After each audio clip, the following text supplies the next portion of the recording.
Last time on Thorcast, and this time we're talking about some more UK brands. Because we got Garage Therapy in the house tonight, everybody. This is the Thorcast. This is a behind the label episode. We're going to learn a lot about this great brand that's coming. The one thing house. I learned today, what did we learn, like 4 minutes ago, is that everyone in chat, if you have UK friends, do not say slapper because you're calling them whores. Yeah. So I just learned that, and I was like, that's a real slapper. In reality, we're just going to have to change our words here. Bussin' or something else. I've been wondering why all our UK guests have been looking at us a little sideways. Mm-hmm. First it was Jody, and Jody was like, what's this man talking about? Well, it makes sense now, dude. Now we know. So we're live. Everybody tell a friend, tell them Thorcast is on. We're about to learn about some good stuff. And because the British are coming 15% off Mile Deep right now to celebrate. So head on over to the website. The last time this is and tell them. I hope we didn't find that offensive because we didn't mean that like the British are coming to lose. This time they're coming to eat, they're smack those cheeks. Play ball. They're coming to clap those cheeks. If you haven't used, that's what I'm gonna say. Wait until it comes live. So it's on the website right now. We have Garage Therapy coming. It's coming. Look, it's even over here on the brands. Click on the brands. You can come. Why does it say subheading? Because I can do whatever I want. I don't know what's happening there. We need to clean that up. But no, you need to clean that click up. over here. Look, we got Garage Therapy over click here. On it. Oh, you want me to click on it? Let's click on that thing. Let's see what's going on here. Ooh, first of all, Moz, I stole that photo from your site. I'm sorry. Forgive me up front. All right. Moz and Roger, I stole that from your site. Forgive me. Mm-hmm. All right, right here. Go to the Rinseless wash real quick. Rinseless wash. That bad boy right there. Touched One by Rinseless. God. Dun, dun, dun. We're going to have two different sizes, 500 milliliter, 1,000 milliliter. Wow. What's so good about this wonderful the cleaning power, the slickness, the wipe off, with the mitt, without the mitt, the interior clean. Like, how some heavy surfactant cleaners for the interior make it kind of sticky? Yeah. This does not stick. That, and all the sealants are insane. And that Decon foam. I'm excited about this one right here. This Decon. Super excited about that one. I'm excited for this one right here. This tire serum. That tire serum. Everything Heather said on her videos. I'm ready. Spot on. And then the coating line. It's top notch stuff. Did we order the coatings? Yeah, we got. They're on the website. Dude, I just went to them. Right. You know how you can save big on them coatings, by the way, is joining that Thor business program, and all you gotta do is scroll to the bottom of the website, click on that business program, take control of your business spending by signing up. You get 35% off detail code, 20% off Thor towels, and 15% off everything else. If you've never shopped with us before, all you do is spend $300 at the start, no reorders required. After you fill out the business request form, make sure you fill this whole thing out. I've been getting some where just the company name, and there won't be, customer name or email. Guess what happens if you don't fill the whole thing out? I gotta delete you. Yeah, if it doesn't have all that information. And if you email me and say my coupon code's not working, I'm gonna look at you real weird. You gotta fill the whole form out and send it over, so we have all that good information for you. But, wait, we need to save this question for Moz here because now see, Moz, get ready for this question. Australia. Look, we'll see how it works out. But speaking of Thor Australia, I had a big update for Thor this week. We launched we're in Canada, of course, the US, Puerto Rico, UK, and now recently the EU website is launched. So it's all live and in prime time. Go find your the list of the websites is on that little video. So if you need help navigating, also if you go to the US site, it kind of pops up for you and gets you to the right place, right, EC? Yep, and then we have Australia is launching the 14th. The website is up and running. 14th. And then to follow in March, Brunei, and the Philippines, and coming soon. That means we're working on it. Hawaii, Korea, China, or worldwide taking over. Yep, it's all coming soon. Oh, and Japan. Sorry, we have Japan. Thor Japan's launch in March as well. So FYI, close to Australia. So two big exciting launches coming up next month in the month of March, and that's when detail season is really kicking in. And if you need to start stocking up on microfiber for this detail season, guess what? It's launching tomorrow. Happy Valentine's Day. We're gonna have us a little Valentine's Day sale. So if you're listening to the podcast, you get an early notice. Don't tell them. So be ready. I ain't telling check your emails, but I'm just saying. Check your emails. Tomorrow's gonna be lit. Tomorrow's gonna be lit. Be ready. Okay, not a slapper because we don't call people whores here. We don't look. Ask Johnny. Look, we don't call nobody slappers no more, Johnny. Hey, right? Johnny set me up, right? Johnny, we've been texting back and forth for like 2 weeks. I've been saying slapper for 90 days.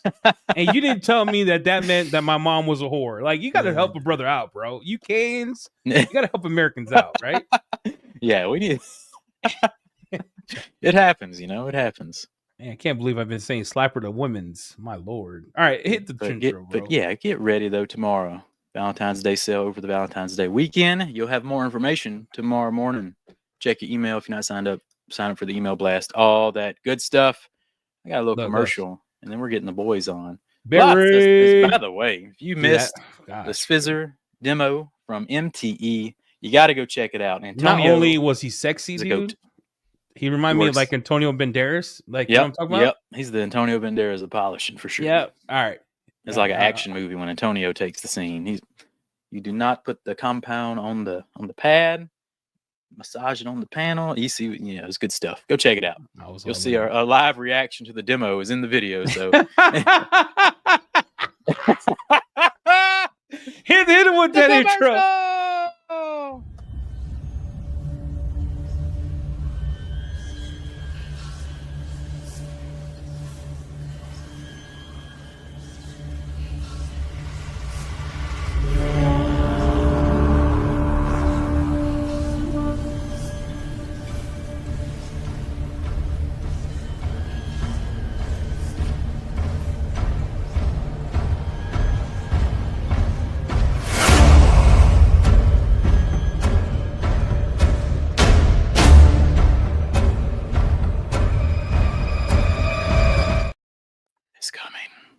Wait, hey, the boys from the UK are here.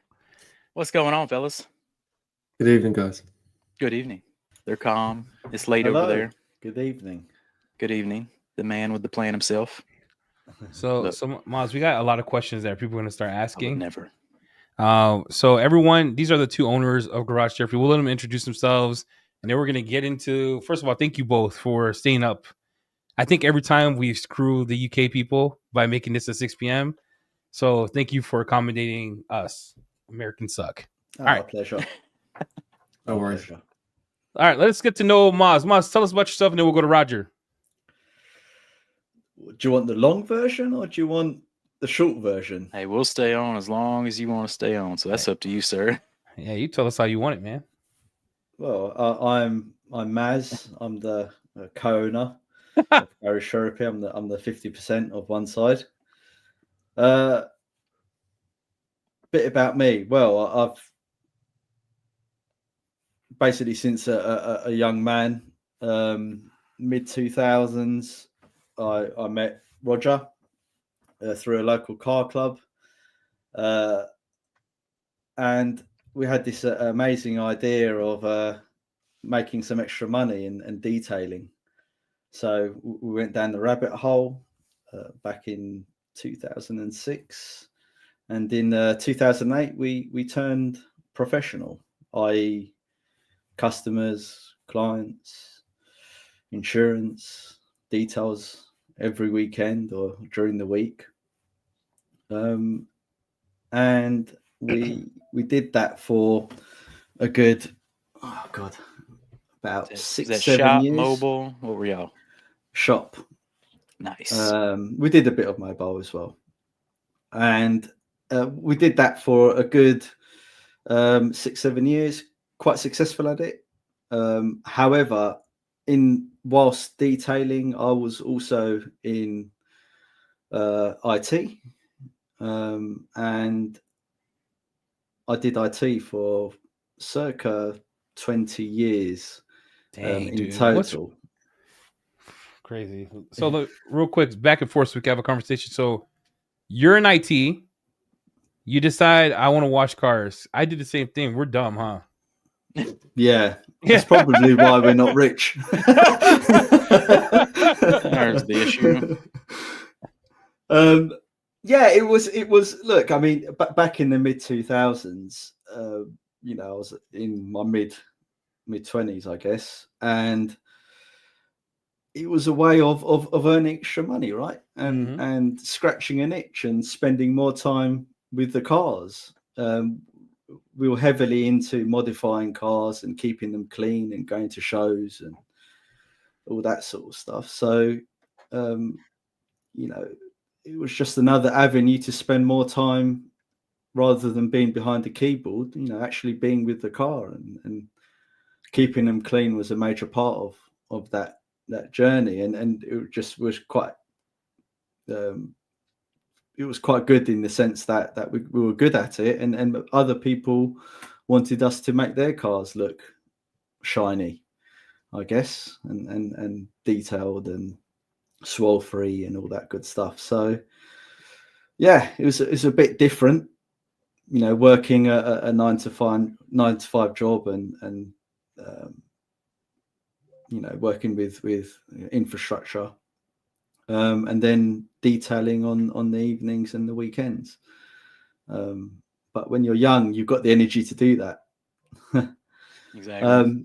But you know, it did come to a point for me personally in I think it was around 2014 or 2013 where our careers, obviously we're getting older, we're doing well, and my career in IT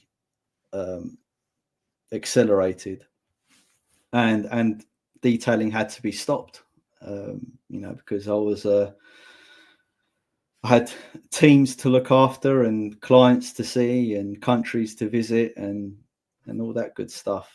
And that's effectively my background. In 2018, Roger came and he basically said, "Oh, Maz, do you want to start detailing cars again?" And I said, "You've lost your mind." Why the hell do I want to be cleaning cars again? I've barely got time to see my own kids, let alone, you know, clean cars.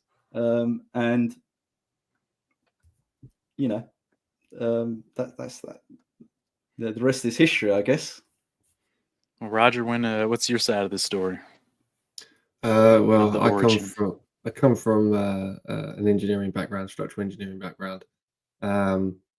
Like basically what Maz has already said, really. Like we both chose kind of like our careers, considering, you know, Maz had started a family at that point. I was looking to buy a house. You know, we had lots of things on our plate, and we think that it was just too much to juggle at that time. So we just decided, okay, right, fine, we'll concentrate on something else. And then later on, after things started to calm down, we decided, okay, maybe we should do something more. And that's when we started garage therapy, really, because we thought between us, we've got the right characteristics for us both to actually make a business. So work. What prompted you, Roger? Like, look, you're two brilliant guys, right? I'm not trying to kiss your cheeks here, but you have IT infrastructure engineer. 2018, you're like, you know what? Let's wash cars again. Let's make soap, boys. When did you decide, hey guys, let's make soaps? What caused that? Well, like the brand, it was asking Maz, should we go back into detailing? It was a good side hustle. I mean, I'd bought a house that was made in 1910. You can imagine what things were falling off of it at the time. So, bringing in some more money would have helped that and aided that. So it was a way of getting some more income. But as Maz said, it was like, how are we supposed to do that? We can't do it. But what we could do is make some products that could be different, you know. And so we just started looking into it, and that's when it all kind of started. We just thought, for our own characteristics, for our own way that we are, very analytical, very constructive, very. When you're thinking IT and engineer, you're thinking there's a lot of thought behind these products, I'm sure. You start thinking outside the box, you're problem solvers. And that's when you start thinking, okay, well, maybe we could bring something different. Look at I just saw, did he say 1910? The UK or England is a lot older country than America. Oh, right? Yeah, by a long time. So our houses, you know, are old. Yeah, so especially in and around London. So just so people are aware. To add something, I guess that when Roger came and we had a discussion, working in big business for quite a while, and you know, you acquire various contacts in various different industries, and it just so happened that one of a good friend of mine that I've known forever, for well over 20 years, he actually works for a large raw material manufacturer. So they actually dig the stuff out of the ground, send it off, it gets processed, it gets made into these wonderful solvents and chemicals, and it gets refined and additives, and they're a huge company, and he works for them in the UK in the distribution center, and I knew that, and I said to him, well, look, you guys have got access to the things that we need, and can we have, you know, a meeting with your you know, the people in charge, the directors, and can we come to some sort of arrangement where we can acquire chemists to help us in this business plan on the back end? And we've probably not told this on any podcast before, but a good friend of mine, his name's Ash, he's worked for some huge companies that people might have heard of. He's worked with Microsoft, YouTube. Engineer? Yeah. So he's a doctor in heuristics. So he Holy crap. So he helped design the Windows interface in its conception back in the day, and he's helped make YouTube. So he knows his stuff. He's a pretty big deal, I guess. And he was a very good friend of mine. I've worked with him on various projects. And I said to him, look, Ash, we've got this idea, and we know the name of the company. And bearing in mind, he knows absolutely nothing about cars. He's never cleaned anything in his life. He gets people to clean things for him. Yeah, you're an engineer for Google. You're making bank, or YouTube. Yeah. And he helped us bring the business plan, the business case from a concept to reality. Certainly at the beginning, you know, what garage therapy is, what is our mission statement, what is our ethos. So what is that for us? So can we touch base on that a bit? So YouTube 2018 get together. Roger says, let's watch cars again. You probably give him the finger, and then you guys go out, hang out. You're like, okay, we're going to do a business. Who came up with the name Garage Therapy, and what does that mean to you? Well, Roger came up with the name, so I've got to give him credit for that. I thought the name was really cheesy when I first heard it. It took a lot of time to get him to come on side to it, but I was adamant that it had a ring to it. Miles, what was your name ideas? I bet it was complicated. It's probably like a 4. We need to find that bit of paper that we did it all on from 2018. Really weird. It probably is something a good podcast. Probably something like really dumb, like make things shine or something like that. A real slapper soap. I'm not very good with names, but our ethos. Look, we decided earlier on, and sorry I'm not trying to steal some of Roger's thunder here, but I've said this story so many times, it comes out of me. But we decided earlier on, look, we're in a privileged position whereby we've got chemists that other people don't have, and we've got access to additives and materials potentially that other companies don't have. But having that is not enough, and we didn't even know whether the company was even going to work. You know, you could release a product and it could fail within a year. You could have the most advanced soap on the market, but precisely, if you can't market it or tell people about it, flop. Absolutely, and the UK business environment is completely different to. You guys are no hold bar over there. Like, here's what I learned about you. Like, I hear Garage Therapy, I hear all these brands, but you have people in their own camp. People in some camp, even you can have the best. I'm gonna say it right now. The Rinseless watch, right? I keep going back to Rinseless watch because I'm a Rinseless watch whore. You can have Rinseless wash slapper, yeah. So yeah, it's a real it's a slap. UK podcast, sir. Right? It's a real great soap, Rinseless wash, and no one talks about it. I'm confused. So how do you come out with like I not to get controversial, but I'm interested to hear both your thoughts. Is how does Garage Therapy come into the world of detailing in the UK when I feel like it's like being a mega pop star is hard to do unless you get founded out, right? How do you dig yourself out of the shadows of, well, Bill Hamber's better when we know, that's my opinion. Everything I'm saying right now is my opinion. Relax, everyone. When we know I've used your stuff is, you know what this means, right? Mm-hmm. Okay. Does it mean slapper? Yeah. And no, it's stuff that's is wild. Sign language slapper. Upper echelon. Like, how do you come out of that together, creating Garage Therapy and making your name what it is today? Like, how do you do that in a world where everyone compares you to one brand? Don't you feel that way, or am I talking out of my butthole? There's a partial truth to that, isn't it? Really, but I think from my side, I think Matt says something probably similar. He'll probably add to it. But it was not about trying to get in front. It was just trying to make the better product that you could find as something that worked for us. And because we kind of came from that detailing background, if we could make something that we would really shocked by, there's going to be others that are shocked by the same scenario. Yeah. So we just what we have coming together is your detailing experience.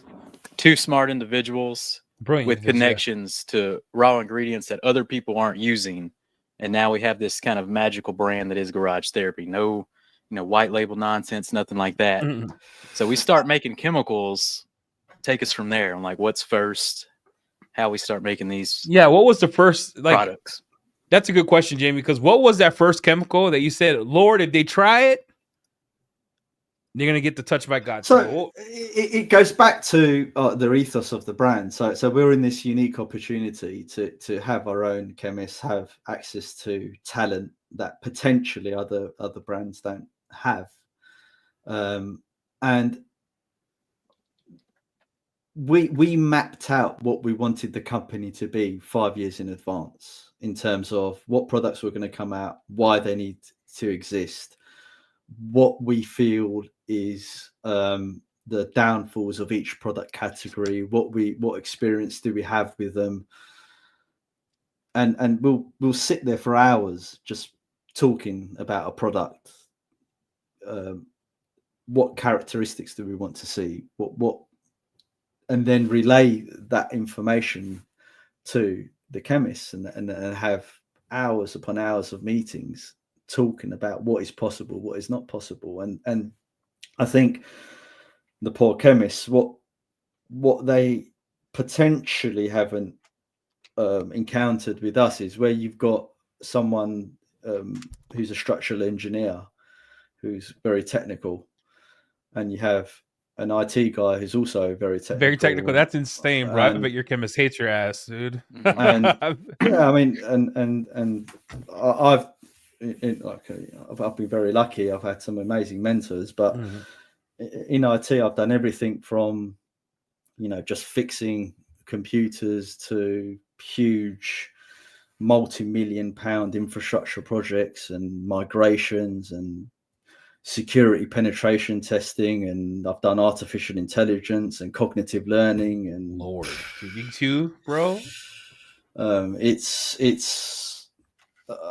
done a lot of things in my life, and as has Roger, and so we come at things from a completely different perspective to, I think, a lot of other people that maybe their core industries is the automotive sector, or and not necessarily detailing. So what we didn't want to do, which is probably doesn't make much business sense, but we were confident of this, is we didn't want to get a lot of investment up front, because that, I'm going to be honest, that probably would have been very easy for us to do.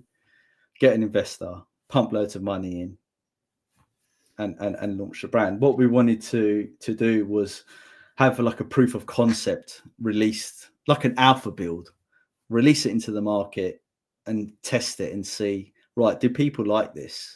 Does this actually what work? was that chemical, Maz, that you and Roger first released and just let people so see? It was three. Yeah. It was three that we did.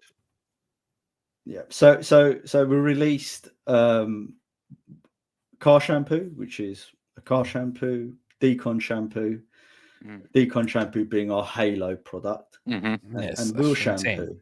And there was three things we wanted to achieve with those three products. We wanted to prove that a car shampoo can actually clean, and we wanted to get all of those experiences that we all value when using a car shampoo into one shampoo, and it be consistent, whether it's hot, cold, and anywhere in between, regardless of the environment. And that can seem quite trivial, right? Because a lot of people will look at that and think, oh, every shampoo's practically the same. You know, you put it on the panel, you move it around a little bit, and the car's clean at the end of it, until you use our product. And then you realize, oh, hold on a minute, this shampoo is actually really nice. And why does the car look a bit shinier when I've used it? Does it leave anything behind? No, it doesn't leave anything behind. That's because it actually cleans the surface. Takes more stuff off the surface. Absolutely. The wheel shampoo, again, we were forward thinking 2 or 3 or 4 years. We were thinking, right, well, we all detail sort of, as you guys would call it, like hoopties, right? Like crap cars. Jamie has one. Hey, we detail those every day. Yeah, right.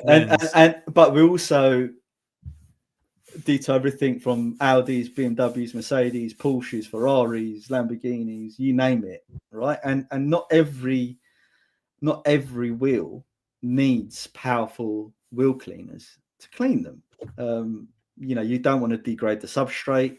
You don't want to degrade let's say the wheel liners. You don't want to start causing premature rusting of suspension components, brake components, etc., etc. So things like that, we just use the most caustic chemicals in the world. We go to Walmart, grab the chocolate milk.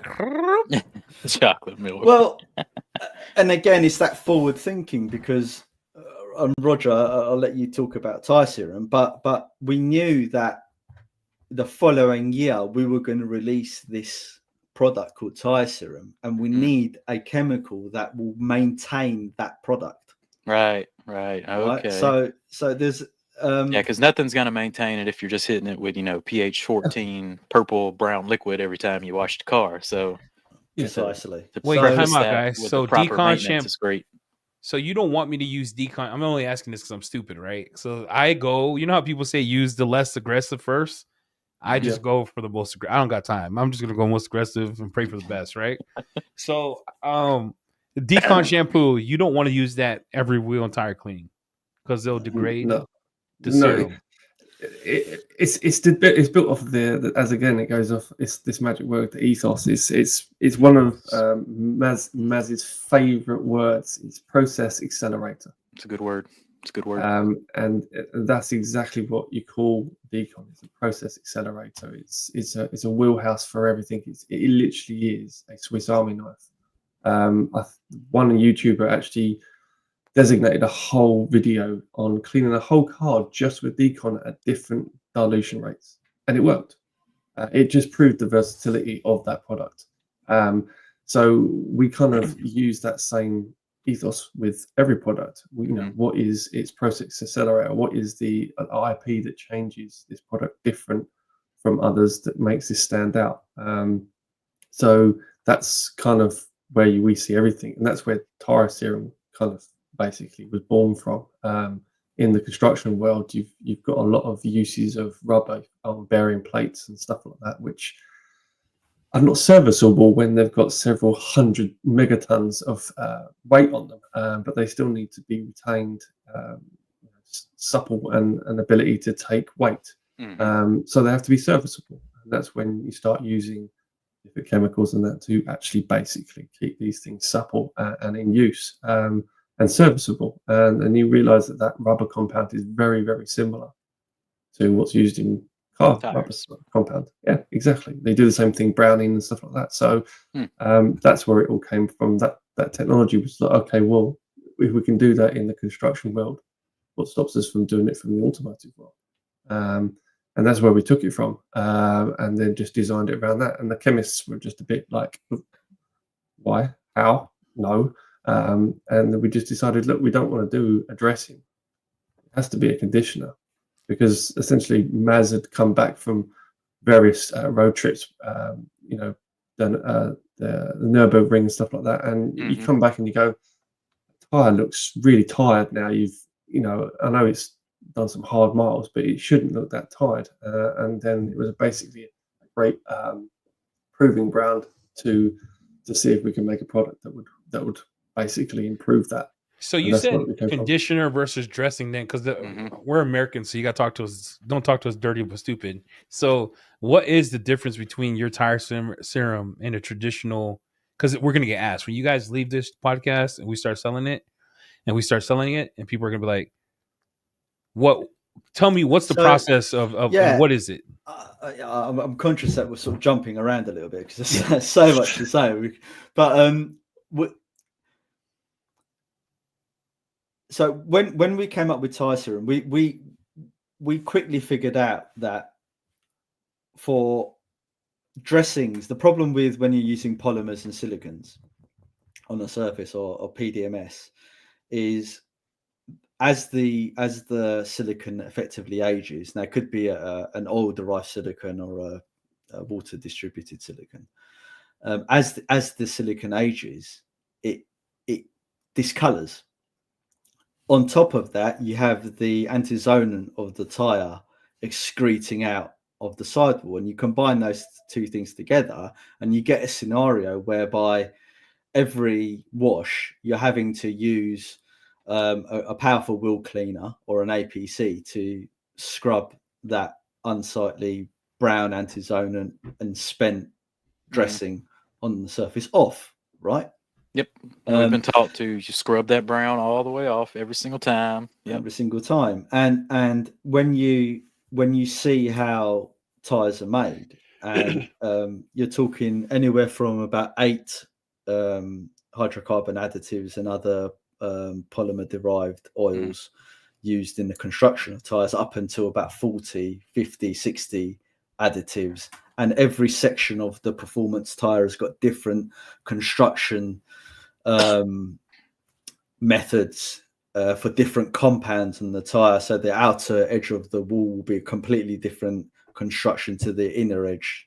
And then you've got all of the specific manufacturer derived variants of the tires. You're getting into some pretty complex rubber going on tires. And I'm not of the opinion that scrubbing the life out of the tire using these caustic, and even if they're not caustic, if you've got a wheel cleaning product that has a lot of alcohol or salt-based surfactants in there, no one can prove to me that you're not leaching some of those the good stuff out of the tire,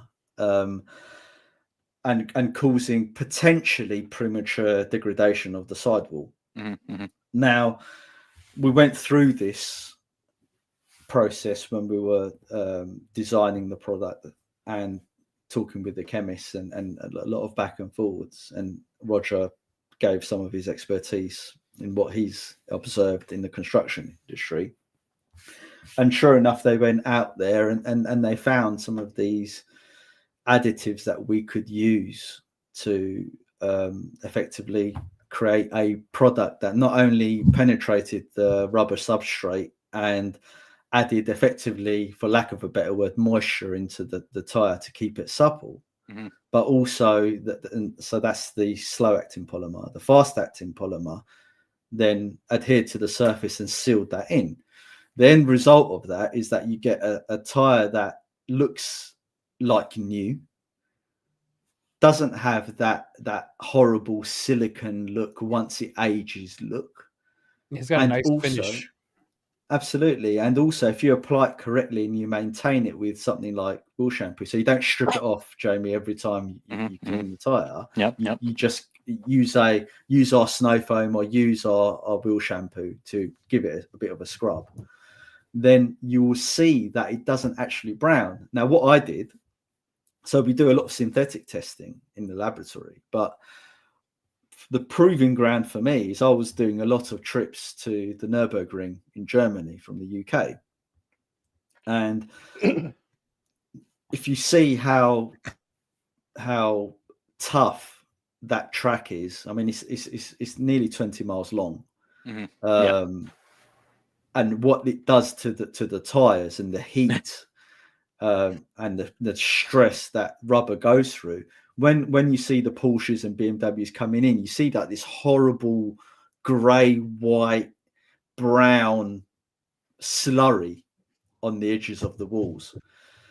And I would go there, do 2 or 3, 4 laps and come in, and I'll just scan across the car parking lot, just looking at everyone's tires. And obviously everyone's got different tires and stuff, and not everyone is dressing the tires. Different rubber components. Yeah, and there's variation, but people would actually say, how come your tires look really dark? and look really good. And I said, well, that is because of tire serum. And yeah, that's nuts.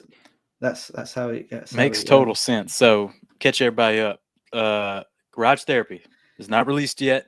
It is. Yeah, they're stressing out in chat. They're like, "Where's my crap at? Why can't I buy?" They want to add. Did you see that, Roger? Right, I told you. We bring you on, and we don't got the stuff in stock. Moz, they hate our guts. They call my mom a slapper. I'm talking about these people get aggressive. So it's next week. It's almost time. It's almost time. Coming next week. We got the wish list. You can go ahead and start adding it to your wish list. It's coming, everybody. It is momentary, but we got. This is like I'm saying. This is not your normal type of products. We got the engineer. We got the IT. It's big brain stuff, using ingredients outside of the normal kind of realm. And we've just talked about honey dick. That's a new one. Oh my Lord! So we just talked about tire serum, real conditioner type tire dressing product, not this baloney water-based kind of UV protectant, blah blah blah blah blah. Real deal tire conditioner. So makes total sense to me, coming from a construction background. Yeah, and it does all of the things you would expect it to do. It's quite hydrophobic. If you put the effort into applying it correctly the first time round, it really adheres, and then you just top it up every week, and the performance gets better and better as you use it. You can also use tire serum for the rubber seals around the car, around the door shuts and stuff. It stops it from freezing. Engine bays, I mean, you name it.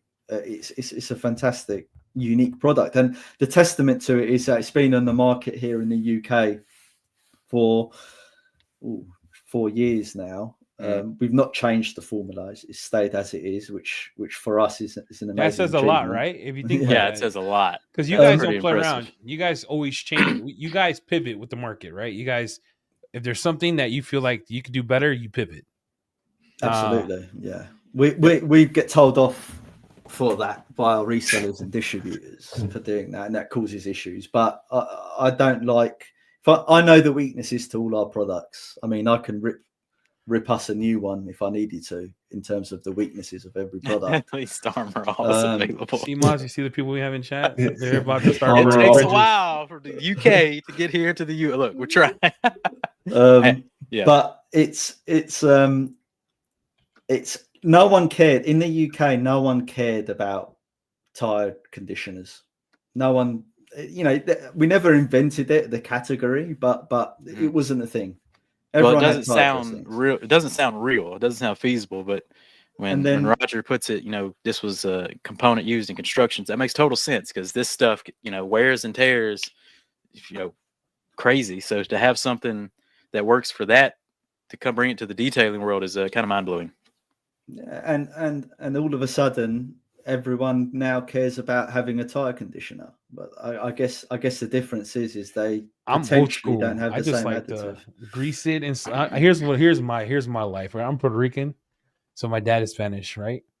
I grew up where the shinier the more sling and shine, the better, right? So you know how back in the day you would put Maz looks at me disgusted. Back in the day, you know how you put the McGuire's hyper dressing, and you just put it on straight. It goes straight on the car. And you put it on a car and you just drove off and it slung over the place. You were making a statement.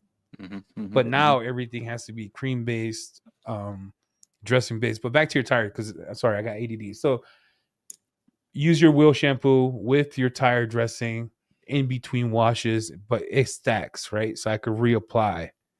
You're gonna have the tire serum. All right. Yeah. And we're talking matte finish, shiny finish. What's this tire serum look like? It's sheen. It has beautiful sheen. It's going to sheen. If you double the layering up, you get more of a shine sheen, but it never goes shiny. It's like it's a matte sheen. Yeah. I guess it depends on how heavy you are with application and stuff. But the secret to tire serum is thin. You want thin coats, and you want to build it up. Goes a long way. So think of it like a treatment over several weeks, as opposed to I've applied it once. Okay. Why isn't it doing anything? Because people are going to see this. There's going to be tires that can't take any more juice. Right? Yeah, they just won't accept. Oh, good point. So it just sucks. The tires you molested it too much. It's not giving you anything else. or it's a brand new fresh off just made tire, right? A performance tire. Like a Michelin Cup 2 or a Michelin Cup R. Some of those tires just won't, when they're new, they won't accept anything on them. They'll just reject. So you got to work this in over time. Correct. Yeah. Sometimes.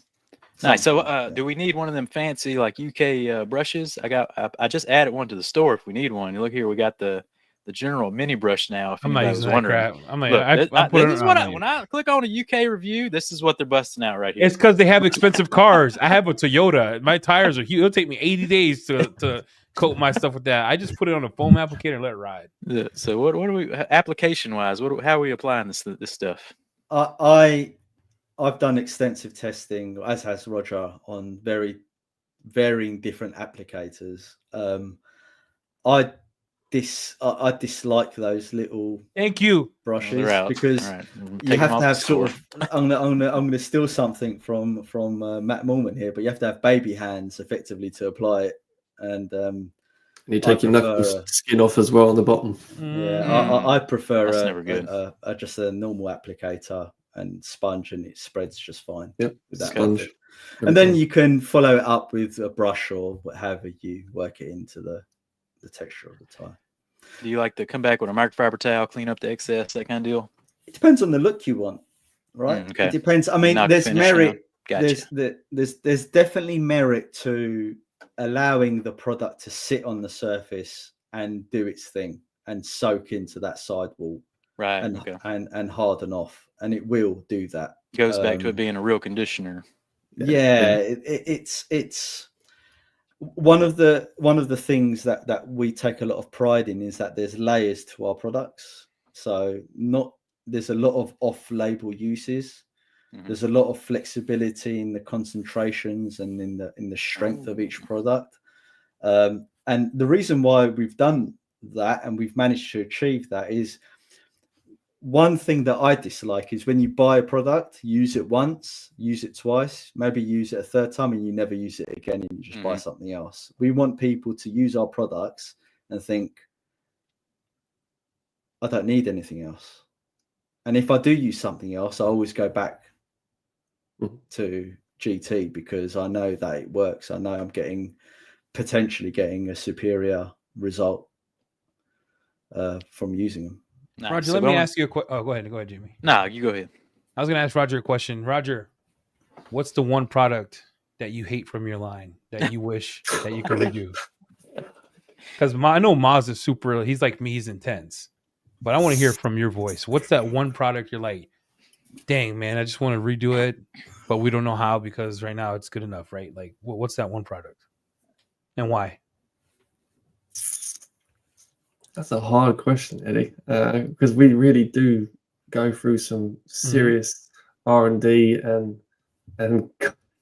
long ass conversations between me and Maz.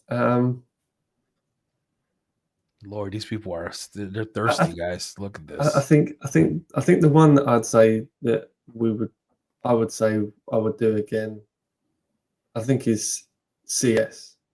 I think that's the only one I think that I've got the any sealant? sort of the sealant, the CS. Dang, that says a lot because I thought that stuff was wild.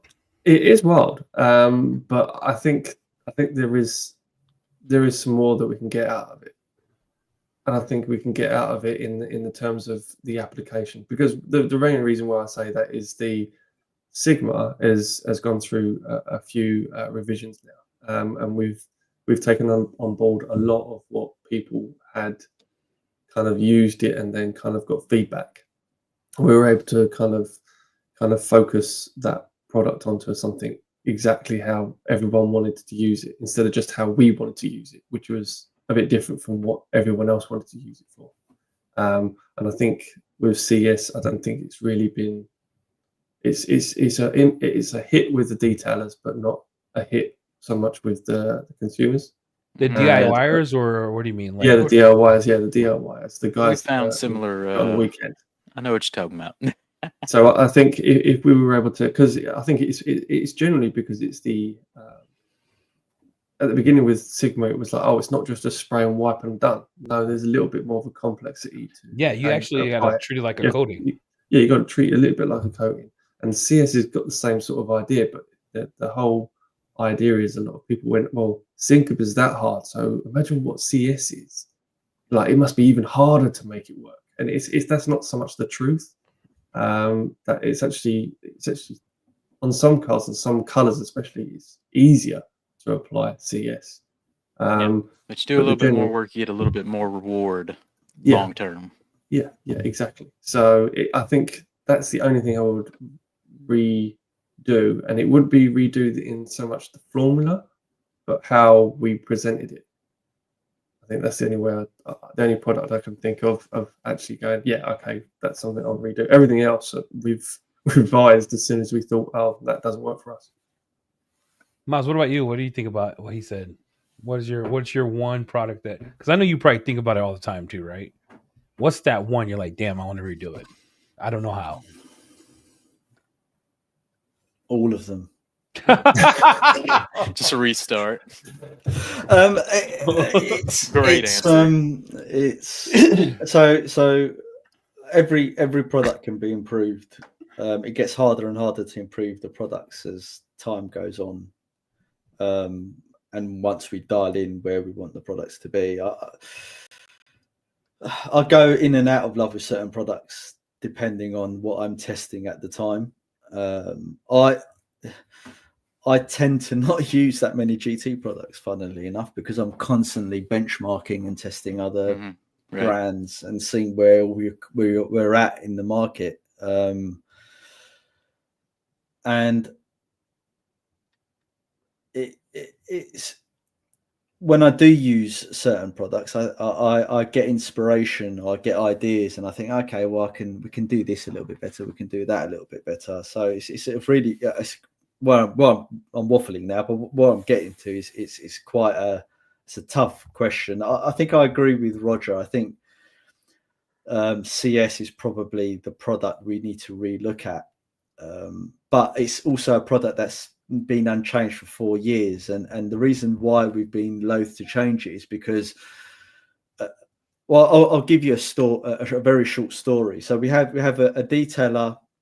He's one of the top detailers in the country, in the UK, right? He does Koenigseggs and Aston Martin Zagatos and McLaren P1s, expensive cars. Yeah.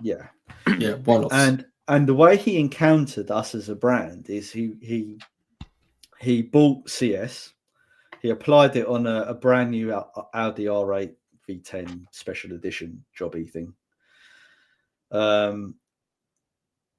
And the customer came back to him 6 months later and said, I need you to PPF the front of the car. I don't want to get stone chips on it. So he went through his normal decontamination step to prep the car, and the paint was immaculate. So he didn't want to machine polish it. He didn't want to clay it. So he just used chemical Decon, not our products, other people's products. And he goes to lay the PPF when what he thought was a bare, clean surface. Yeah. Would traditionally knock off the protectant. Yeah, and the water was hydrophilic, so it was sticking in the panel. So anyway, so he prepped the panel. He went to PPF it, and it wouldn't stick. And he's like, "What the hell is on this car?" And he looked back through his little logbook, and he goes, "Oh, CS," and that was it.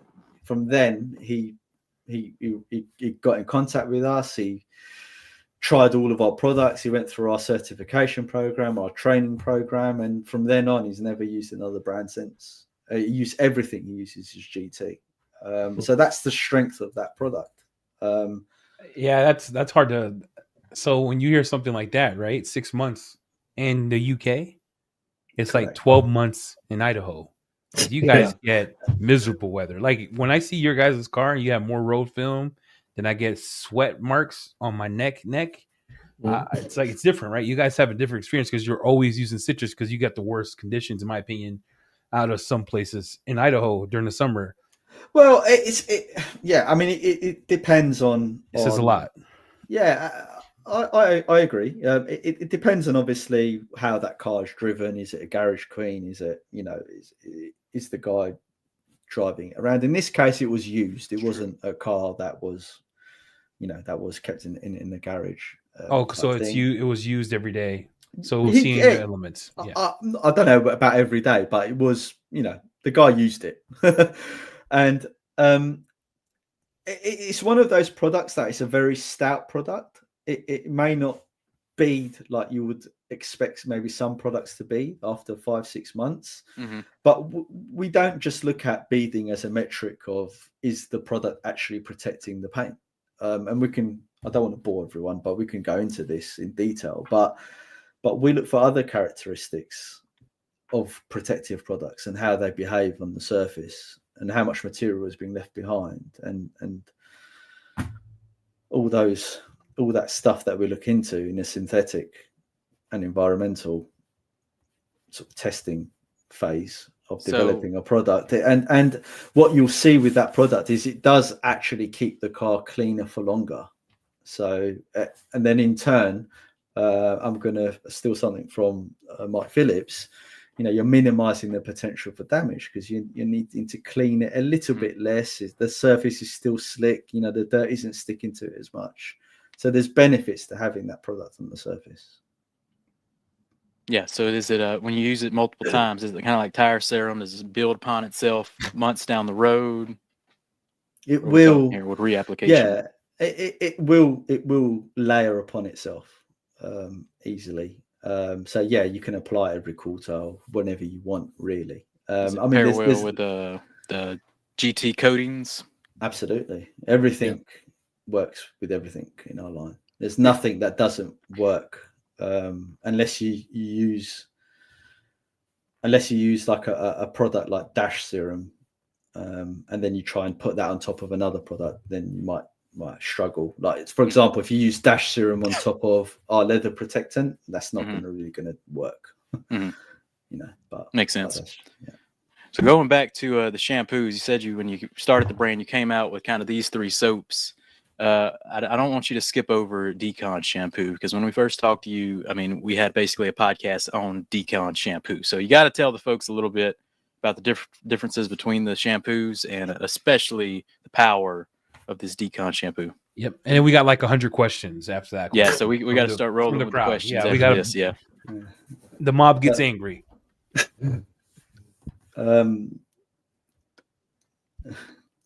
Right. So I'm just loading the information into my head. Right. So Roger mentioned earlier that we're detailers, right? And we take what we do very seriously. I guess that's our sort of profile as individuals. We're technical, so we take the detailing process quite seriously. And I don't suffer fools gladly, and I don't suffer bad processes gladly either. So we wanted to create a product that truly accelerated the detailing process.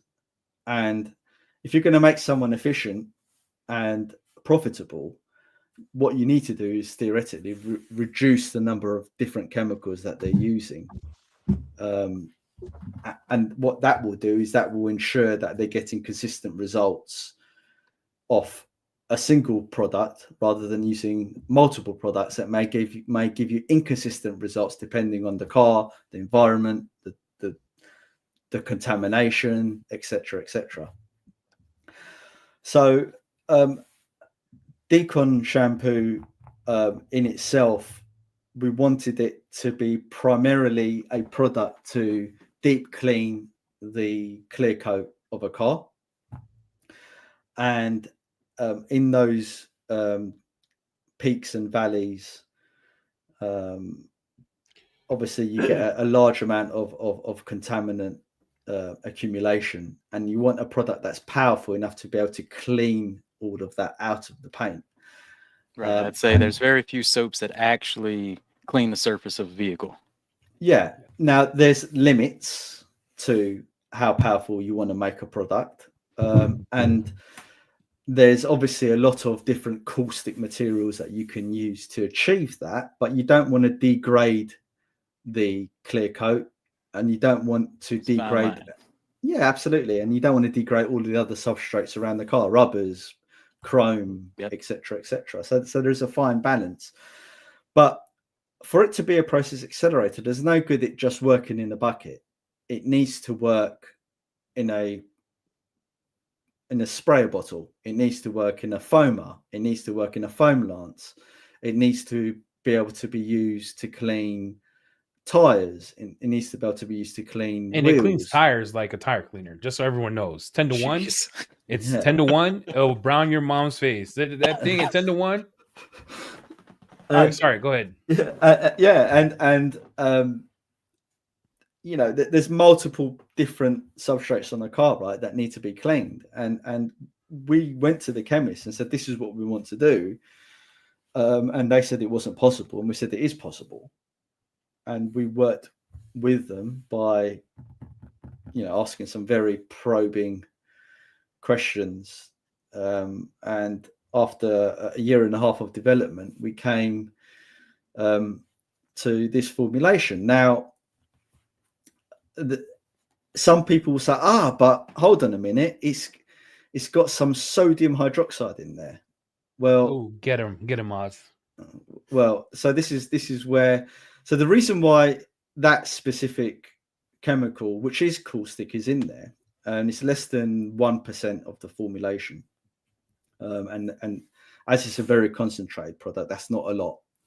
The reason why that's in there is if you really want to tackle some of the contaminants on the surface, then sodium hydroxide in itself, with its cleaning ability per kilo of product that you add into the formulation when you're making the emulsion, is one of the most effective chemicals at doing that. Now, where a lot of chemists and manufacturers fall foul of that is when they make that the primary cleaner of the overall emulsion. We don't do that. We use lots of different other surfactants to get the performance we want. So it's a very small component for degrading old waxes, deep cleaning the paint, that's necessary to achieve the performance, but it's not, that in itself doesn't make it an unsafe product, assuming you're using it correctly. So it's a product that truly is a process accelerator. You can use it for everything. Paint. Yeah, I was watching Heather review it, and she's like, it smooths the car, so when she gets to the clay bar process, it's a much faster process because you're actually attacking that contamination early in the process instead of waiting until just to hit it with the clay bar. So I like that. I use it also like so everyone knows Decon foam is one of those. I call foam a shampoo. Decon shampoo is the real word, right? It's not foam. Sorry for disrespecting you guys' brand. That's right. I actually use it 10 to 1 as a pre-treat. I use it 10-1 for the tires and rims, 10-1 for engine cleaning. I use it in a foam cannon. If you use it, you can also use it as a contact wash. So it really does everything. And at 10-1, it's good enough to brown tires and clean tires like a wheel soap, like a wheel cleaner, a dedicated tire cleaner. Mm-hmm. Do not use it for the interior. I wouldn't use it for the interior. You probably could like do it 50-1, but at that point, it's still going to be too high at 50-1 for leather seats because the pH of that will still be at 10. Yeah, don't use it for leather. Yeah, don't use it for But it's a real good soap. But back to that question, though, you told us about Decon foam. What would be the difference between Snow Foam V2 and your shampoo? So it's a completely different chemical makeup. So we have. Sorry, Roger, come in. No. I'll dial in as soon as you got your thoughts. You've loaded up already, so I'm loaded up. As I said, everything we've done has been carefully mapped out and thought of, and none of the products is in our range by accident. So we have our ultimate process accelerator, Decon, which gives you degreasing emulsification power. You have your citrus, which gives you solvency power, and that is better for certain types of road film. Mm-hmm. Decon can do everything, but from a cost per use perspective, citrus has its place. Citrus will break down tar, traffic film, the thicker side, a little better than a Decon foam. No, it won't. No. It won't break it down better. But I was going to say, there's no way. Decon foam is God's hammer, son. There's a difference between a tar remover and a soap, son. Yeah, not in this situation. We'll see. There's different price points and there's different concentrations, right? And in the UK, for what you don't want is you don't want to constantly hit a car you're maintaining with Decon shampoo, right? Because you're going to degrade. Correct, right? So hence citrus has a place because it's a gentler product. Gotcha. So you've got degreasing emulsification, you've got a solvency power in the citrus, but then with the snow foam, you have because it's sugar-based predominantly, it breaks the sugar-based surfactants attack the static cling of dirt molecules a bit better.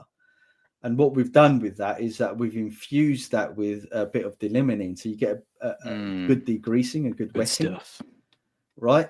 However, it's because it contains absolutely milder surfactants than, let's say, the Decon shampoo. It's a lot safer for the vehicle, and we have rust inhibitors. Now, rust inhibitors is a bit of a.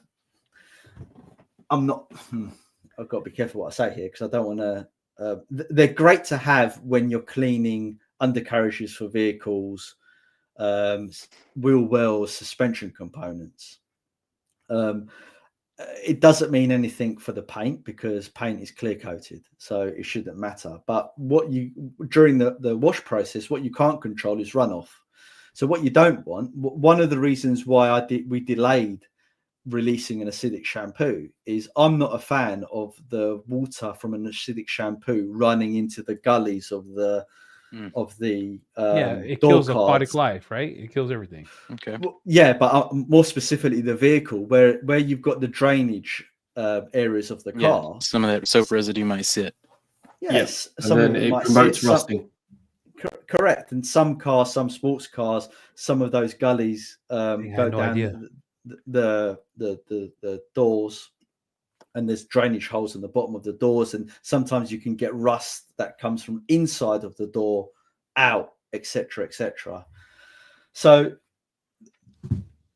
there's what I'm getting at is there's a time and a place for each of those three chemicals, and snow foam is gentler and can be used it's more powerful dilution more frequently than what you can with Decon shampoo. All right, yeah. So don't be nuking every car with the Decon shampoo on your. I'm glad he said that, Jamie, because I was nuking the car. Yeah, I know I did. I nuked it until we had that meeting, and I used it every car, the same car, over and over again. I was like, this can't be safe. And then when you looked at me, it was like, don't do that. I'm like, that makes sense. If it's in layman's terms, it's there's a tool for every job, isn't there? Basically, and Decon, like as you can imagine, is the sledgehammer.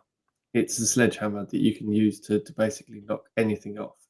And then as you go through the brand and you go through the range, you start seeing that the snow foam and citrus are more like, a small toffee hammer or a chisel, and then you go right down to like the snow foam, which is more of a like an intensive scalpel, which is a lot more easier, but very focused on what you're trying to remove. Yep, that's what you want to try to say. I think this is the point where we had a bit of a hard time in the very early years of people understanding what the 0, 1, 2, and 3 actually meant. It isn't actually go over that. it's not actually the name of the actual product. It's actually the area that it sits in upon the system. Anything in the 0 range is where you're decontaminating the surface. It's the stronger side of the chemicals, and it's why it's called the 0 cleanse range. Where you go to the 1 is for maintenance. So you know that all of the products that you're using in any part of the 1 range are not going to degrade anything you put on the car prior to that point. It's there to actually maintain that protection that you've already applied. And the 0 range has more of an intention towards actually decontaminating, cleansing, and actually sometimes removing any failing protection that you may have on the car. That's good to know. So what then 3 would be just a protection, right? Yes, it's coatings. So 2 is protection, 3 is coatings. Okay, so 0 before, sorry, Jamie, 0 before, 1 maintenance, 2 protection, 3 up your game. All right, go ahead, Jamie. Wheel shampoo. Yeah, we're gonna have it in this mug. So wheel shampoo. Why am I buying wheel shampoo? I got foam and Decon soap. Eddie just uses Decon soap every wash for wheels, tires, engine bays, car, my body, body wash. Why are we buying wheel shampoo? So the reason why wheel shampoo exists is because things like carbon ceramics exist.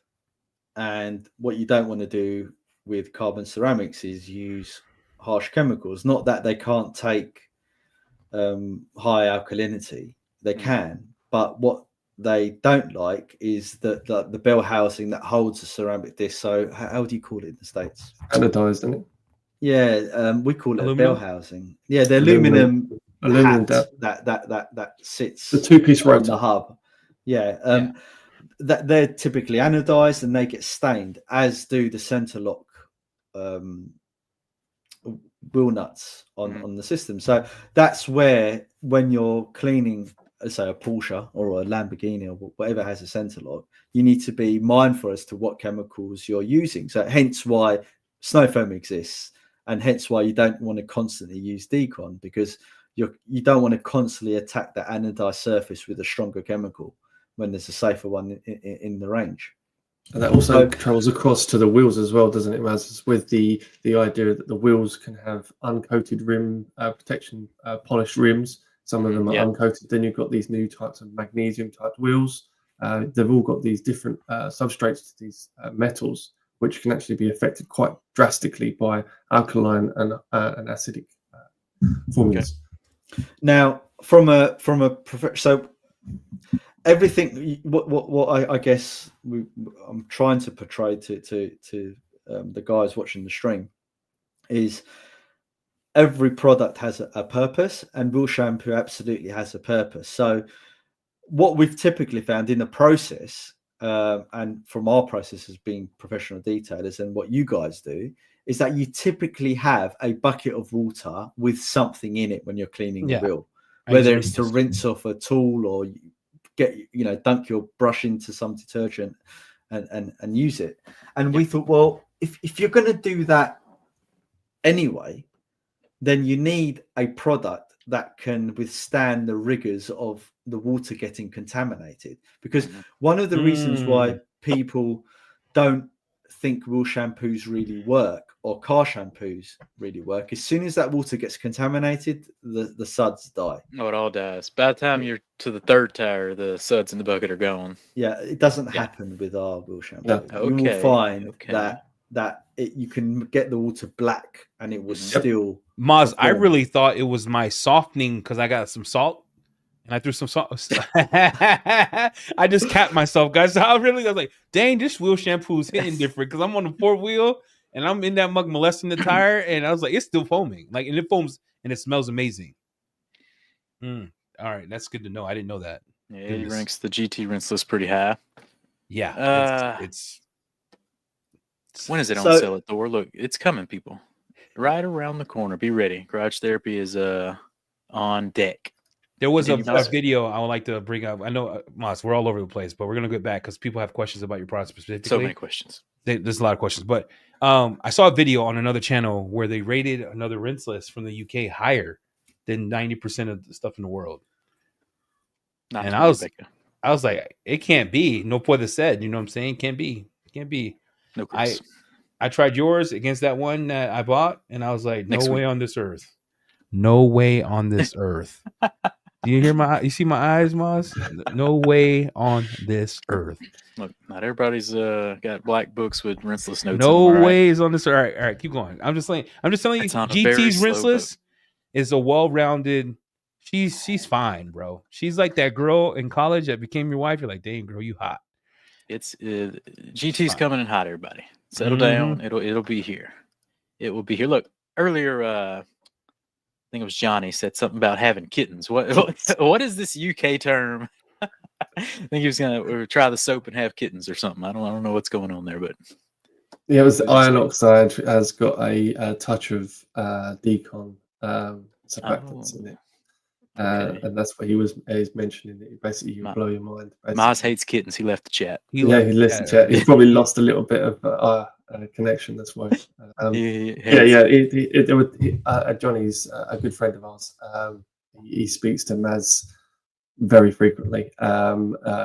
He's always questioning how GT has done something, or what's the purpose of this, and how would he tackle something on a detail and stuff like that. So on that, he's spoken a lot. So he's really tested our products to the nth degree, and because of that, he's basically he's gone through and said these things are going to blow your mind if you try them, because you're going to go, well, this has 2 things you can do at the same time. That's basically what he's saying. You can have kittens. There you go. UK hits different. Look, all right. What makes your Rinseless wash different than the rest? They want this question answered, so take your time, answer it right, because the chat, they're relentless. Maz, you're on mute, I think, still. Maz is still mad about cats. All right. No, his internet. Maz is a dog guy. I'm going. You're muted, Maz. No, still muted. Still muted. Cats. You're good, crispy. What makes Rinseless different than the rest? Not different.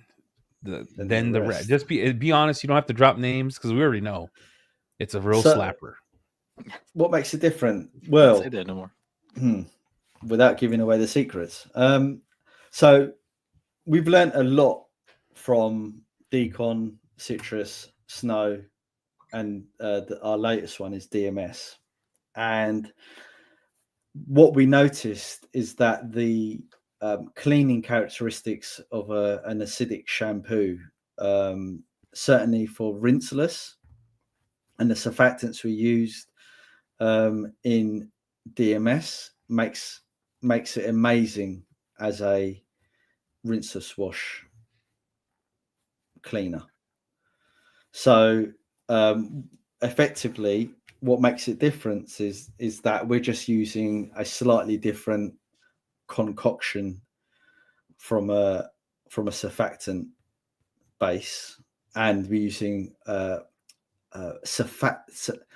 polymers that come under the surfactant category to make it a bit of a hybrid.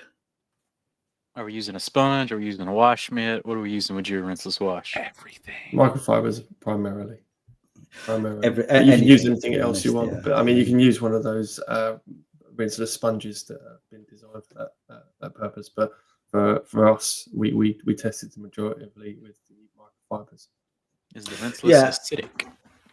It's slightly acidic, ever so slightly. That's why it cleans so. Guys, all right, let's talk about this rinseless wash. I've used it a lot. He's getting excited. I'm excited. I'm hot and ready. Okay, I'm like Little Caesars here. I didn't know it was acidic, so thank you for sharing that. I had no effing idea. I just used it like a rinseless wash. The cool thing about your rinseless is the dilutions. So you can use it 120:1 if it's super, super, super, super dirty. And a 120:1, if you use some of the rinseless, it foams. Like Nemesis, if you use 120:1 in a bucket, it's foam down. Yours still comes to foam down even with the sponge. It doesn't get hot and horny, right? Then you can use it 256:1, 3-4:1. And then use it higher if you want to. Yeah, you can actually. So if I'm honest, the reason why we stuck to those measurements. So I'm not a big fan of. You sound stupid. I'm not a big fan of dilution ratios, because what dilution ratios are is a chemist directing the user as to how they should use the product, which is what you want, right? You do want that. Obviously, that's important. Mm-hmm. But what that doesn't tell you is the actual concentration of a product or its capabilities in terms of its chemical makeup. So we write all of the labels and stuff ourselves, and we're very particular in how we describe a product. So anything we say on the label has to be provable and true. Otherwise, we would never say it. And that description hopefully gives people a flavor of what we're trying to do with the product, to give them the confidence to push the boundaries. And I'm sure that people can go way beyond the dilution ratios and it still work just as good as what we've stated on the bottle.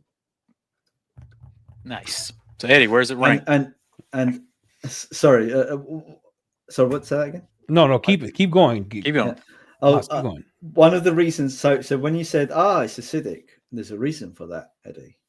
I'm surprised you haven't. I know the reason. I just didn't want to talk on my anus. It attacks dirt. It attacks road. No, not that. So the actual reason is that rinseless washes are great for just cleaning cars, right? Mm-hmm. Which is great. But what about if you've got a coating on the car? Well, don't know if this is the right term to use, but we class ourselves as one of the major coating brands, i.e. we, aside from having the chemicals for the wet work and protective stuff, we also work on the coating. So we wanted the Rinseless to be really, really good for a coated car and really bring back that water behavior and keep that coating surface really clean. And there's another benefit as well from it being acidic. When you start moving that product into the cabin, you don't want the product to be, let's say, neutral or even slightly alkaline, because a lot of those substrates are actually acidic in nature. So leather is, if it's a true leather, will be slightly acidic. So having a product that's balanced, that will be good for leather when you're cleaning it and not strip away things from a pH standpoint, that's where it makes it ultra, I don't know where I'm going with it. It's getting late. Ultra good. Ultra good. Ultra good. I keep forgetting it's like 1 a.m. Yeah. Ultra, it's way past my bedtime. It makes it up. It gives it you're getting that maximum compatibility. Yeah, you get the well-roundedness of the interior because it works on everything. And you're using it like normal, right? Pre-spray that much. You pre-spray. You can pre-spray it, and then you can wipe off from the bucket, or you can just use it on a bucket. Yeah, straight from the bucket. Does it soften water? Absolutely. Another great thing that you've noticed as well, Eddie, is that with an acidic base, that when you dunk the product in the bucket and you lift it out, mm-hmm. it's more likely to release the cling of those contaminants and dirt molecules on the microfiber. Hence why you can dunk out. Done. I don't.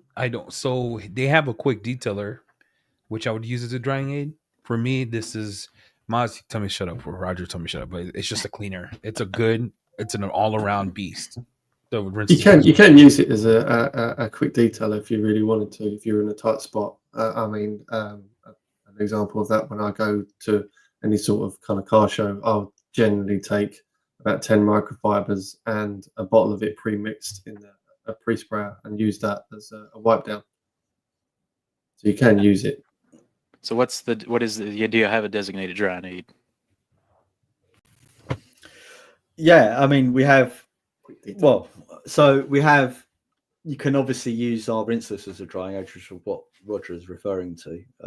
But yes, the quick detailer in itself is there's a reason why we called it quick detailer, because it literally is quick, and you can just spray it and wipe, and the car's done. What we've done. You just broke the internet. Yeah. That's what you did. And I'm not joking. You calling it acidic, you just broke it. Moz, you saying it was acidic, you making it acidic, just broke the internet. This is all they're talking about in chat. But keep going. I'm sorry. I'm like, so what with our quick detailer, and I know there's a rival brand that has said certain things, but with our quick detailer, what we didn't want to do is have a product that altered the water behavior drastically off your coating or your sealant or your wax. Wait, it has no protection? It does have protection. Okay, but it doesn't alter your protection. Well, it will more enhance it than alter it, because one of the things that's really important with protective products is its ability to not allow the contaminants, one, to stick on the surface, and two, how the water behaves when you have a rainstorm or you're hosing down the product, in terms of, does it bead up, does it sheet the water,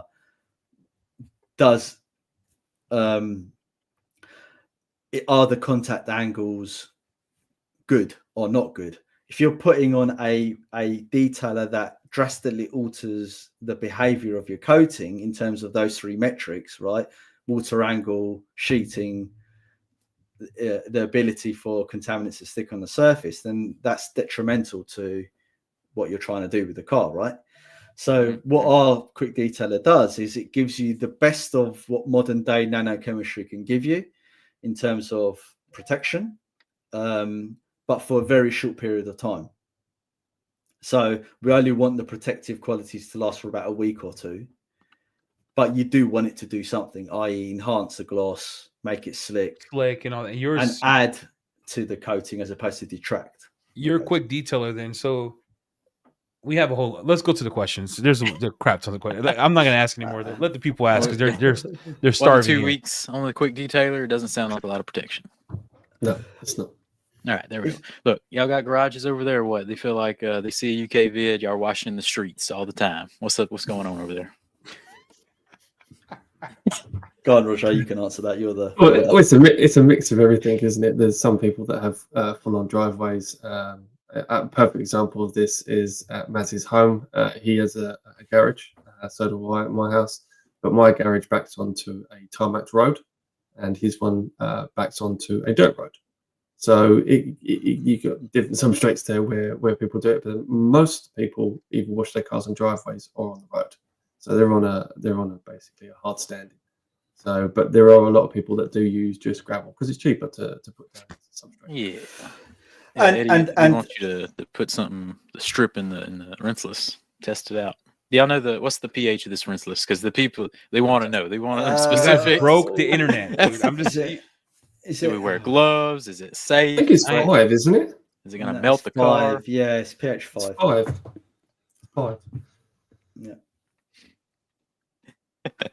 There you go, 5. It's safer. Look, wear gloves. They wear gloves out all the detail. I don't wear gloves. What you have to remember with pH is the pH score is logarithmic. Right? Oh yeah. So yeah.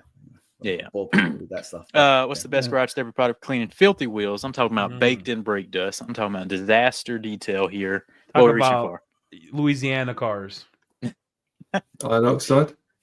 Iron oxide. Yeah. And Decon. And Decon. Combo. Am I spraying it on, letting it sit for 60 seconds, foaming on, give it a scrub?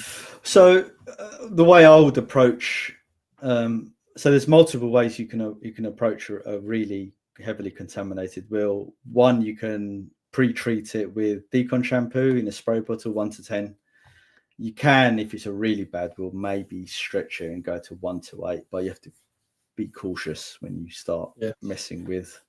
Don't go walking. Tell them again to be cautious, because you gotta treat it with respect. Absolutely. You heard what he said. You better put some respect in her name. Put some respect on Garage. You put some respect in her name. You do that mug at 8 to 1. That's between you and God. Yeah, don't. But so you pre-treat it with Decon. You would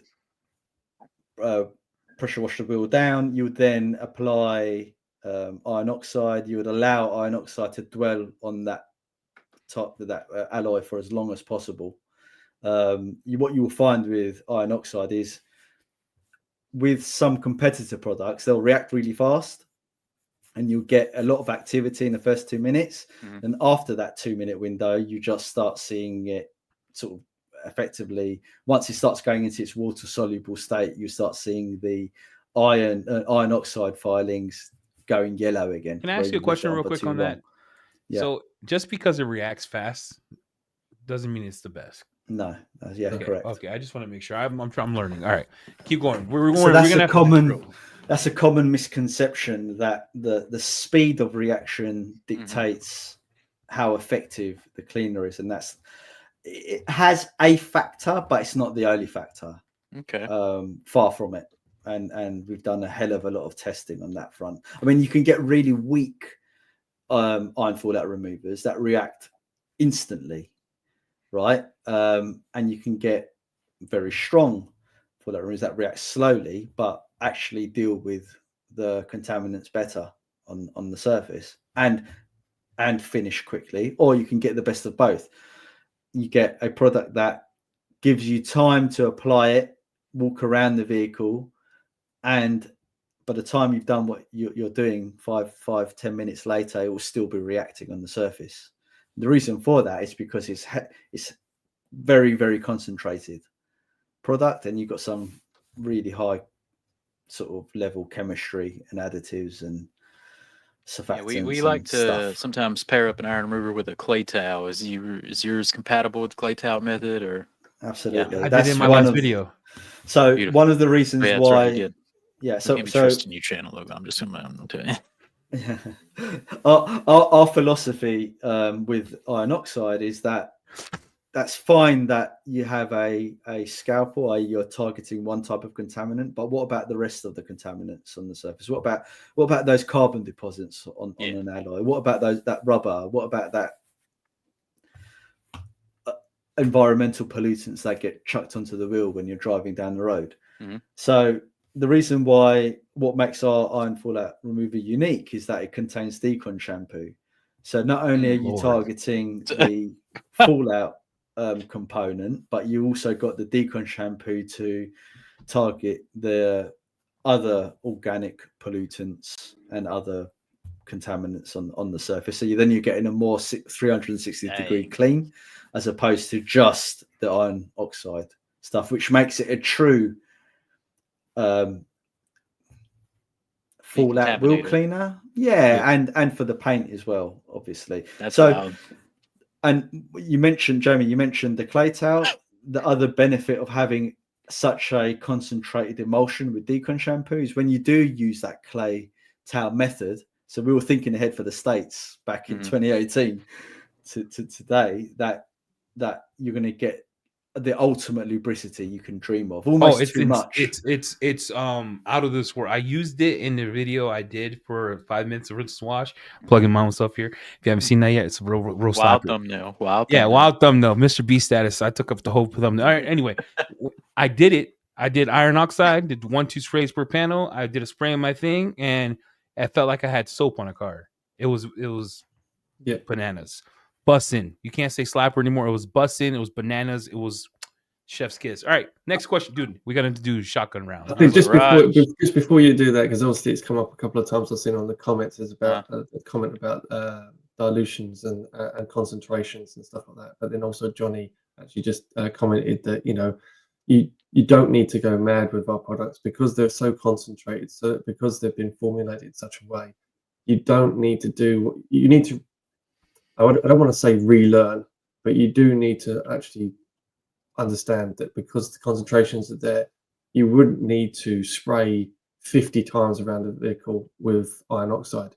You'd spray twice per door panel, twice per bonnet, and that is enough product to then be pushed around and moved around by a clay panel or sponge or a microfiber to do its job.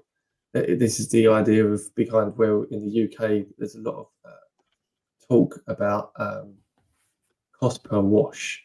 And then if you look at the cost per wash and you realize how many uses you have out of a bottle, you realize where our product is up with the rest of the brands out there in cost. You use far less product because it's far more concentrated. So the cost per wash actually gets better because you're not using so much of the product to do the job. Calling me out, Roger, because I used half a bottle on side panel. Decon, the oxide. I was like, I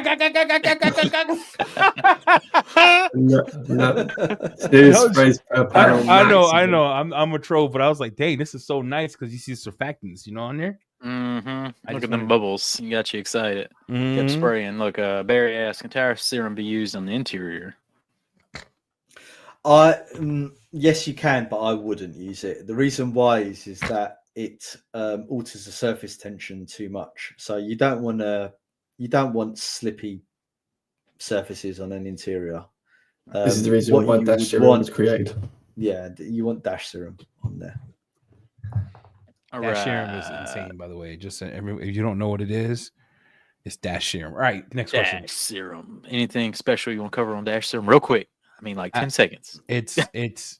Well, you guys cover it. I've only used it from my own perspective, but I feel like I use too much.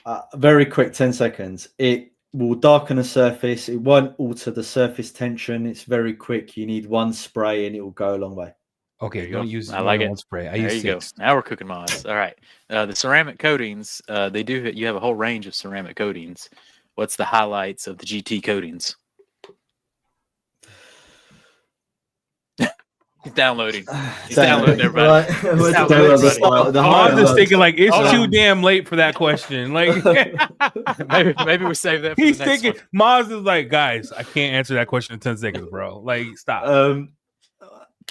Look, there's how do I say it? There's the true polysiloxane coatings, right? You got organic and inorganic siloxanes in there. You want in the ones that you've got from your order, there are organic siloxane coatings, so they're quite thick. They're very, very slick, and as an overall coating, you will love them. That's all I can really say. There you go. We'll have to deep dive on the next one. Here's what we got coming. And we'll have him on just to talk about the coatings because I saw his face and that was the face. I was like, I can't do that right now, guys. Yeah. He's got a bunch of notes. All right. Must buys right off the bat. Okay. Gallon size is EC. Oh my gosh. What they buy? They're not buying gallons because I didn't buy it yet. We got it. We need to do the garage therapy business in a box. We gotta get Moz and we gotta get them on this. Business in a box, like top 3 to 4, 5 products. We'll make a bundle. We'll make a bundle for you, Franco. All right, we'll do that. Can tariff serum be used in a spray gun? No. Out. No, you can, but I would. It'd be a waste of product. Yeah. They were disgusted by that question. Don't they were like, nah. Anywhere near that Harbor Freight spray gun. All right, keep it to yourself. All right. Chris M says, who has a banger that you struggle to compete with in the market? Who do you think is your closest competitor? We don't have. No. No, I'm being honest. We don't. I mean, there you go. We have the utmost respect for our competitors in the UK. We love them as much as everyone else does as brands. However, we would like to think that we've proven ourselves in the last 5. Going on to 6 years now. There's a reason why the tire serum hasn't had a V2, is what you're saying. Yeah, and let's discuss that in detail in another podcast. All right, next question. David asking if Garage Therapy has a wax. So I have. They do have a wax. I didn't buy it because this guy, right? Why should we get your wax on the next order, Moz? I don't like waxes. Oh, there we go. There we go. It ain't coming to the house. All right, my Lord, you just ruined any chance I have from bringing wax. He's going. We answered that one. Look, Alpha Wax is an amazing wax. I hated developing it. It's too late. A product of necessity. It was because it was asked. However, there's a reason why it exists, and the reason why it exists is not every car can be ceramic coated, and there's certain paints that require a wax to go on. That was the best answer I ever heard in my life. That was the best answer tonight. Why you need a wax? Now we need wax. Because not every car. I know. We don't. Just use Sigma. What's next? What's the next Garage Therapy product in the works? Y'all coming up with anything new? Yeah, trim. Wait. What? Trim coating, trim serum. What are we talking about here? 2 trim. It's a water-based nano dressing. Dang. All right. Next podcast. Next order. Does the Jerry have a scent? Yeah, grown man scent. Grown man scent. All right. That's all you need to know. No, you know what I mean? It smells like, it doesn't smell like a kid made it. It smells. It's a chemical smell. It's just it's the perfect byproduct of the chemical. It doesn't leave a fragrance because that's the idea of interior cleaning. It was supposed to clean up the area, but not leave anything left. Exactly. Residual. Yep. I agree with that mentality. I don't know what this question means. That mean? What product is the Billy Bollocks? Oh, big balls. Which Billy Bollocks. Dude, I learned so much. How did you get that? Decon shampoo. You have to BDE. Basically, BDE. That's our version of BDE. Big balls. Well, actually, now you reminded me. Actually, you said why do we have why isn't it just Decon and you got these other detergents, right? The reason why citrus actually had to exist is because people were scared to use Decon because of how powerful it was. Moss, can you tell these people in chat that if they use Decon 8-1, 5-1, 3-1, that's between them and God, and we don't take any responsibility at Thor or media or Garage Therapy doesn't take responsibility. Can you clip that, please, and just clip it? We'll post it. We take Decon. Listen, I'm being for what Moss told us in the last conversation we had. He said you have to respect it. You know what came playing in my head? You better put some respect on that name. Like, you better put some respect on Decon shampoo. All right. Clip it. Look, Johnny's. We know. We've talked about Decon for an hour before with Moz. What are the numbers on the bottle? I think we covered that, right? Yep, covered it. Primary. I don't know what that means. How we innovate the car washing community. We'll say here in the States. How you think you're going to change the ethos of America's car washing community? I think, to be honest with you, it's look. The products do the talking, so Roger can, talk as much as I can on these products. But I think you should go to Eddie. How do you think it will do? Because it's all very well me being the salesman and saying, "Oh, it's going to be the best." No, for me, it's like he didn't sell me on. So here's the funny thing. This is not funny. I was pursuing Moz and Roger like a man pursues a woman or vice versa. I think I emailed them 10 times. I didn't get an email back. I'm getting to my answer. Then I emailed them again on the website, right? You remember this? I was very persistent. Then I went on Facebook, gosh darn it. And I was like, hey guys, this is Eddie, blah, blah, blah, blah. I think what they bring that's different is they don't trust everybody. And that's for a reason, right? Like they want people to trust in their brand and to trust in the products. And that's the one thing I learned from them from this. So when you have a company that is not just willing to be like, yeah, sell my stuff. That's it. You vetted me first. You remember the conversations we had? You vetted me first. So I think when you look at it from a brand perspective, if they don't just hand their brand to everybody, it's because they trust their brand to be the best for them. Does that make sense? And everything I've used thus far has been, I've been sending him like hand picks. Like, yo, my bottle's empty. It works for everybody else. I say Maz hand Works for everybody. It works for everybody else. I don't get nothing. He's like, good luck. But that's what I see from them is because they don't trust everybody, they know that their brand speaks to themselves, and I appreciate that. Yep. But also they don't overhype everything too. Because the first conversation I had with Maz before I met Roger was, I don't think it's the best. I think we could improve. That was the first thing he said to me. We could improve. So they're constantly looking at what's going to be next for them to be better. I guess what I would say to people and people that know us is the product should always do the talking. So there's a reason why we don't do videos of us dancing in front of cars or we're hard to get a hold of, get on a podcast, get any video content at all out of YouTube. It's we want the products to be the stars of the show, not because Maz can talk for 4 hours straight and bore people to death, or Roger can. That Garage Therapy, we're serious about the chemicals we create. We want people to use them and enjoy using them, and if you're a detailer, to actually help your business, and that's all we're in it for. There you go. I like that.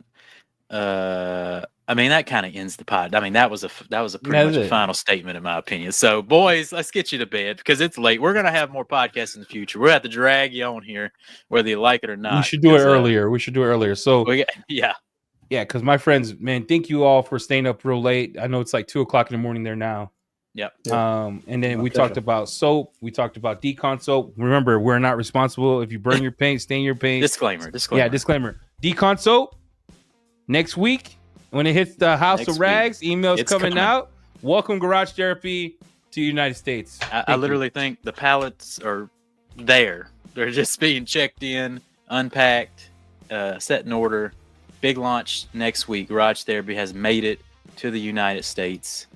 And like we say, the UK hits different. Any final words for the good people, Maz, Roger? Just thank you so much for having us, and really enjoyed it. And you guys know I can talk forever on this stuff, but I've tried to hold back. But hey. Hey, you almost got us to 2 hours. So if that's holding back, we got a lot more to discuss. So we'll definitely get them on in the future, everybody. And till then, we'll try our best to filter your questions. And if you got any difficult ones, we'll send to Maz and he'll write us an essay and we'll get back to you. So that's all we got. You can find them at Garage Therapy, right? Yep. Find pictures, not of them, just the products. Not of you. Won't see them. You won't see them at all. They're ghosts. But EC, got anything on the way out? Yep. Support them at Facebook, Instagram. Support Thor. More content to come on Garage Therapy. Big sale tomorrow. And hey, I just want to tell you guys, thank you so much for trusting us with your brand. We appreciate you. Yes, we appreciate you. Thank you. We got the best stuff for the UK. That's all we got on this one. Sale tomorrow. Stay tuned. Email. Blah blah blah blah blah. We'll catch you on the next one.